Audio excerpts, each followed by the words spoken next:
Magandang araw mga idol. Ang ating talakayin ngayon ay yung tungkol naman dito sa pagtatanim ng sitaw mga idol.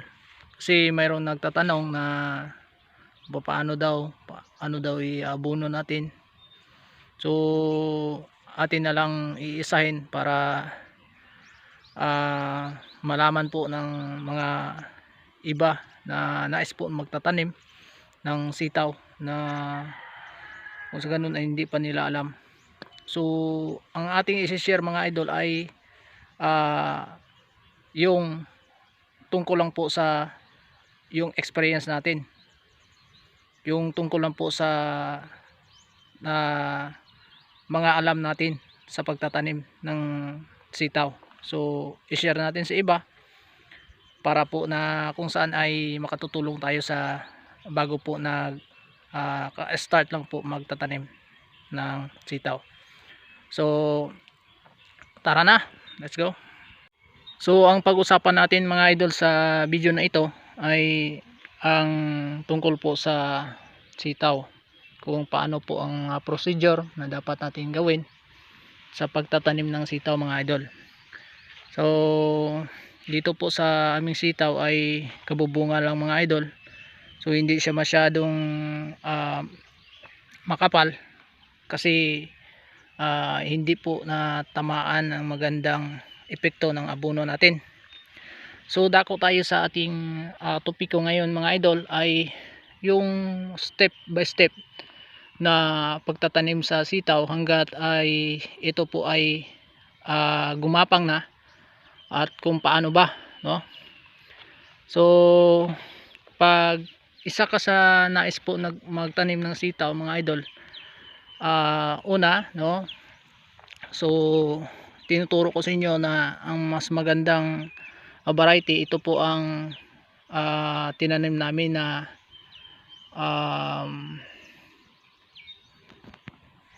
ito pong variety na Galanti mga idol. So ang Galanti F1 kung hindi ako nagkakamali, ito po yung pinaka the best na itatanim natin para po na ito po ay talagang tatagal sa market kasi medyo matigas yung bunga niya mga idol at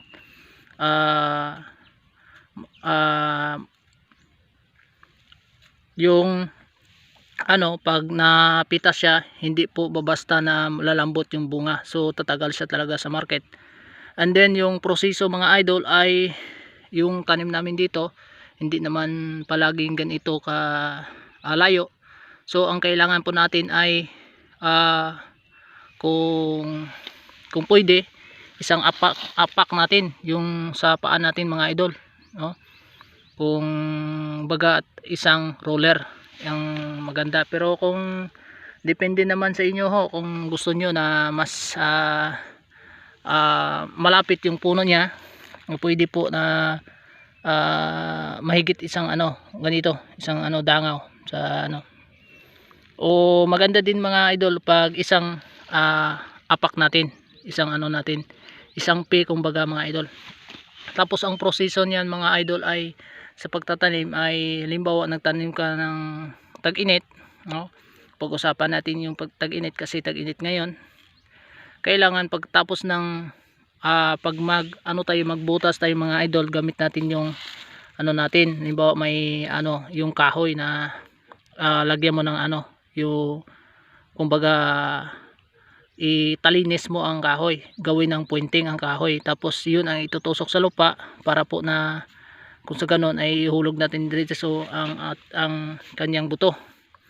At kung maigi mga idol, kung tag-init, gamit natin yung yung o kaya butasan natin malaki yung lupa para sa ganon ay para po na paglaglag natin ng buto sa pagtatanim natin sitaw ay itong butas ay klarado po, kasi pag tag-init kailangan nating diligan yan pagtapos ng pagtanim natin ng buto, kasi ang sitaw mga idol ay direct seeding naman to. So malakihan po natin yung butas para sa ganon ay klarado po, makikita natin pagtapos natin lagay ng buto dyan, tabunan natin, tapos yung butas hindi natin pag walahin kumbaga klarado pa rin makikita natin mga idol, para sa ganon magdilig tayo ng tubig ay makikita natin ang butas ng ating tininiman ng sitaw.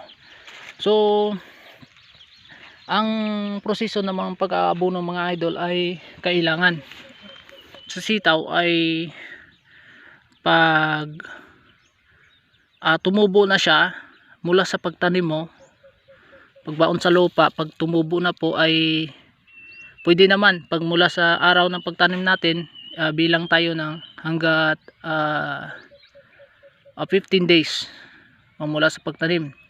Pag tumubo na siya, pwede nang diligan ng abono na ihalo natin sa tubig, lagay natin sa tubig, tunawin natin abono mga idol. Tapos yung proseso ng abono mga idol ay yung gamit natin sa sitaw ay triple 14.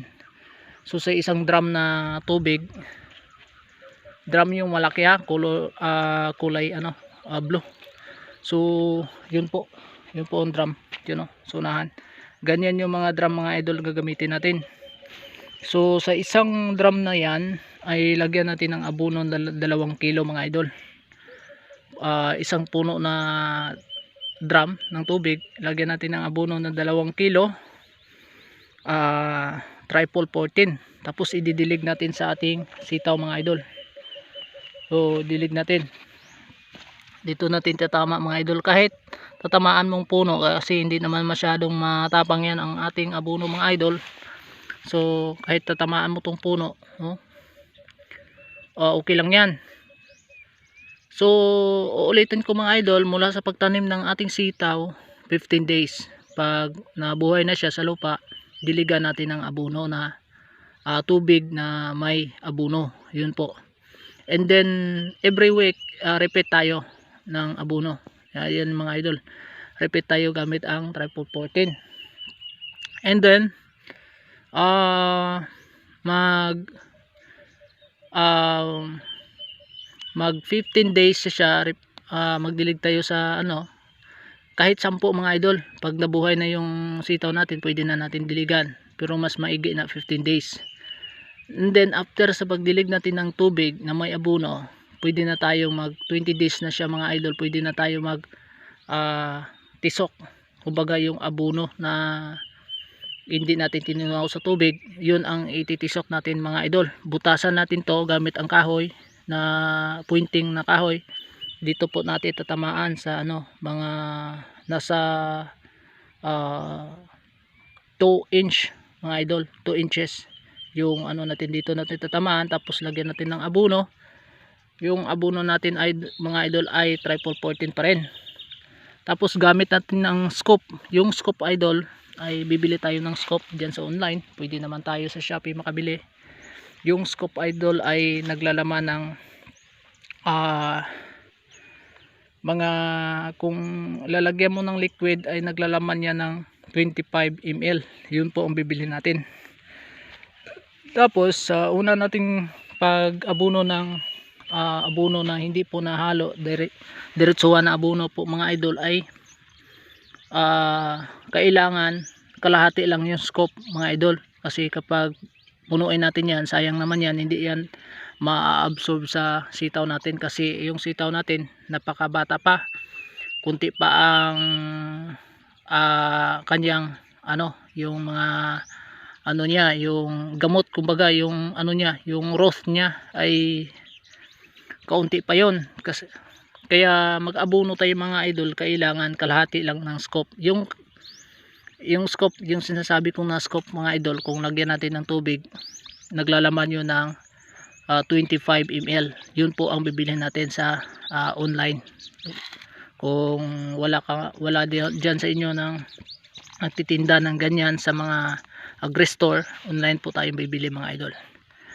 Tapos yung pagdilig mga idol ay re-repeat tayo every week tayo magdidilig hanggat ang sitaw natin mga idol hindi pa nagdadala ng bunga, hindi pa namulaklak. Kailangan na every week lang tayo magdilig. Yun. Tapos ang kapag yung sitaw natin mga idol ay nagdadala ng bunga o kaya nagmulaklak na mga idol, ay kailangan na natin, lalo na pag mapitasan na siya. Pag start ng pitas natin, bawat pitas natin magdidilig tayo mga idol. And then pangalawang abono ng hindi po binasa ng tubig, pag nagsimula na siya mamulaklak mga idol, ay repeat natin yung pag-aabono. Tapos yung pag-aabono natin ng hindi po nabasa ng tubig, diretsuhan po, ay kailangan ay puno na po yung yung scoop, no? Yung naglalaman ng 25 ml, punuin na natin mga idol, para sa ganun medyo mabilis tumaba yung sitaw natin mga idol. Yun na po ang kailangan sa sitaw. Tapos pwede naman tayo re-repeat tayo uli. Pag dami na talang bunga ay direct abono naman tayo. So yung pagdilig ng abono mga idol, pag nagbubunga na ng ating sitaw, ay bawat pitas. So very clear po ang sinabi ko, na sana po sa mga tao na nanonood sa video na ito ay makatulong ako sa inyo mga idol. Kung kahit pa paano malaman nyo ang konting ideas na mayroon kami, o ito po ang ginagawa namin sa sitaw namin. O hindi kayo magtaka sa sitaw namin na hindi masyadong mataba mga idol, kasi hindi to katulad dati. Ng sitaw namin dati ay magandang tubo, kasi ito tumama sa tag-init dito. Hindi siya talaga humakop sa magandang yung abono namin. Ayun na po mga idol, ay salamat po sa inyong panonood sa video na ito. Kung nagustuhan mong video na ito, tapos hindi ka pa nakapag-follow, nakapag-subscribe sa ating channel, so huwag kalimutan mag-subscribe, and then paki-click ang notification bell, para kung mayroon tayong i-upload na video tungkol sa pagtatanim, kung paano po ay kung sa ganon ay updated po kayo.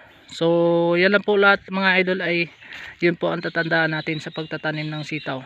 Salamat po at God bless sa inyong lahat.